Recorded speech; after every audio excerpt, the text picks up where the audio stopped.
Here we have an electric dipole with a plus q and minus q separated by a distance d.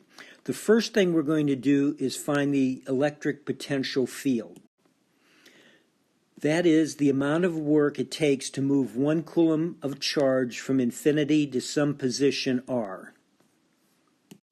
We can use superposition to find the potential at point P due to the plus Q and then due to the minus Q and just add them.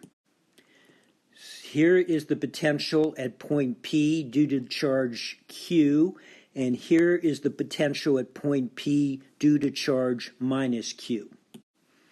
Rewriting our potential field in this form, we see that the potential is 0 if you're equal distance from the plus Q and minus Q charge.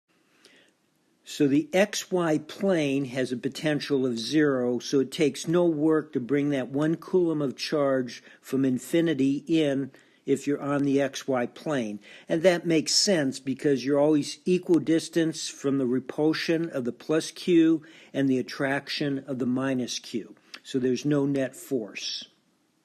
Let's look at the approximation we can make if the point we're finding the potential at is much greater than the separation between the charges. So if we zoom in this region, we have the bottom figure here. When we zoom in, R1R and R2 look like they're parallel. This dashed line starting at Q that goes down to R2 is perpendicular to R2. We have a right triangle here where the hypotenuse is D, and this side here is the difference in length of R2 and R1. And so this side is the hypotenuse D times the cosine of this angle theta, which is just the theta coordinate of point P.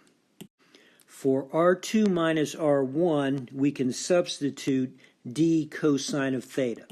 Approximating R1 and R2 as R, we have R squared in the denominator. Here is our exact potential for our electric dipole, and here is the approximation for the potential when the distance from the dipole is much greater than D. Now that we have the scalar potential field, we can take minus the gradient of it to get our electric field intensity for the case when R is much greater than D.